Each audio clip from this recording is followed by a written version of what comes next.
ചെന്നിനത്താലും വിയർപ്പാലുമാദർശ കൽപ്പതരുവിനെ പോറ്റിയോരേ,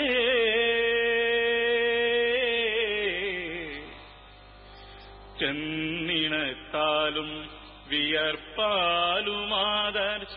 കൽപ്പതരുവിനെ പോറ്റിയോരേ, കാണുകിത്തേൻ കനിച്ചൂടിയ മാമരം ശാഖകളായി പടർന്നേരിടുന്നു, ശാഖകളായി പടർന്നേരിടുന്നു. കാലവും നിഷ്പന്ദമാകുന്നൊരി വിശ്വരൂപ പ്രദർശനം കണ്ടു നമ്മൾ. നഷ്ടപ്രതാപങ്ങളൊക്കെയും നേടുവാൻ കഷ്ടതയൊക്കെ വരിച്ചവരെ,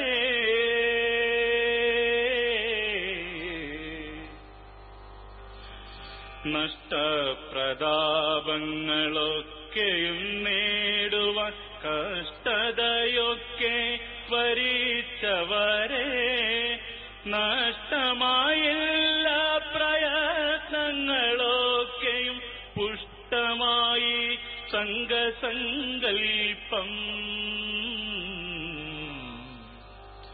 പുഷ്ടമായി സംഘസങ്കൽപ്പം.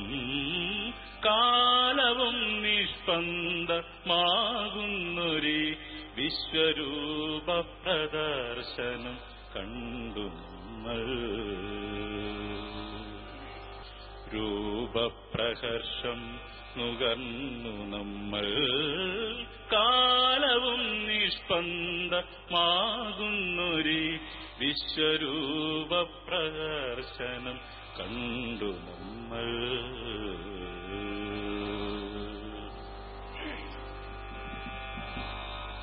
बौद्धिक परम पूजनीय सरसंघ चालक माननीय डॉक्टर मोहन जी भागवत।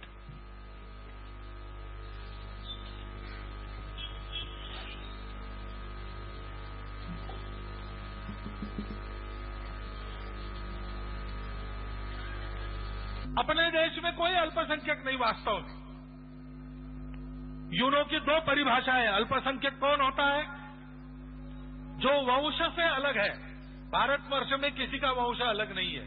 अभी तो विज्ञान कहता है कि इंडो ईरानियन प्लेट पर रहने वाले सब लोग 40,000 वर्ष कम से कम हुए, उनके पूर्वज समान थे।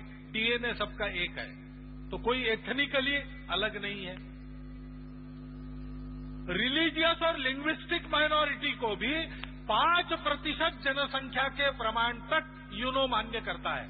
हमारे यहां वो भी प्रमाण नहीं है, तो हमारे यहां माइनॉरिटी को कोई नहीं। सारे देश को एक करने के लिए कितना अच्छा अवसर है। हम सब एक है, कोई भेदभाव नहीं। सूखी रोटी खाएंगे, बांटकर खाएंगे, जलेबी खाएंगे, सब लोग मिलकर खाएंगे। लेकिन प्रधानमंत्री जैसे लोग वक्तव्य देते हैं कि देश की संपत्ति पर एक विशिष्ट संप्रदाय के लोगों का पहला अधिकार है। ये पहला दूसरा संविधान में मान्य है क्या? संविधान में मान्य नहीं है। वो धर्माधारित आरक्षण लागू करने की घोषणा करते हैं। धर्माधारित सहूलियतें देने के लिए, कंसेशन देने के लिए कमिटीज के रिपोर्ट्स लाते हैं। कोर्ट कहते हैं मत दो। आंध्र के हाईकोर्ट ने कहा कि ये गलत है, संविधान विरोधी है, इससे कन्वर्शन को उत्तेजना मिलेगी, प्रोत्साहन मिलेगा, ये नहीं करना चाहिए, ये अलगाववाद को प्रोत्साहन देगा। दूसरे दिन बंगाल ने कर दिया। बंगाल में जो दल सत्तारूढ़ है, विचारधारा, उसको राष्ट्र और देश से कोई लेना देना नहीं रहता। ये कारण है क्या? फिर अपने देश के संविधान को मानकर चलने का दम कैसे भरते हैं? ऐसी उल्टी नीति चल रही है। आर्थिक नीति भी मुंह से तो बोलते हैं, सारी दुनिया के सुर में सुर मिलाकर लाइफस्टाइल बदलो, प्रो एनवायरमेंट, एनवायरमेंट फ्रेंडली बनो, होलिस्टिक अप्रोच होना चाहिए। अपने देश की सारी नीतियां पश्चिम में असफल हुए उसी दकियानुसी तंत्र पर आज भी हम चला रहे।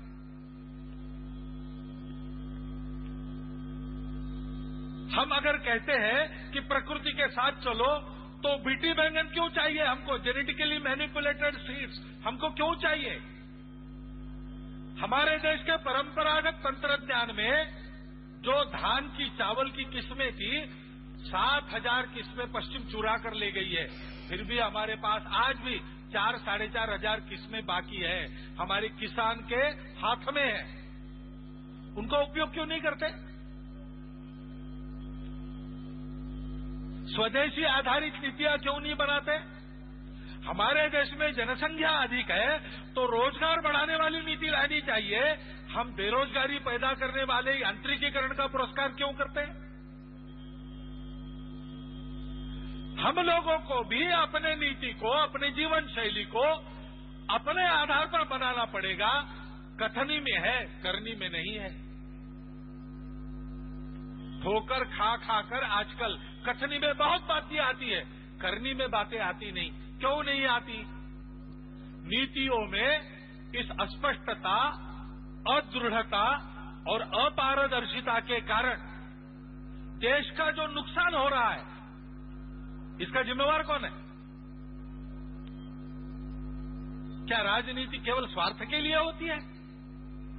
देश हित में ये बातें क्यों नहीं चलती? एक ही बात है, ये सारी बातें ठीक हो इसलिए जो मूल ठीक चाहिए उस मूल को, हिंदुत्व को हमने एक संप्रदाय का मानकर दबा दिया और हिंदू समाज को बार बार निरुत्साहित करने का काम किया और कर रहे।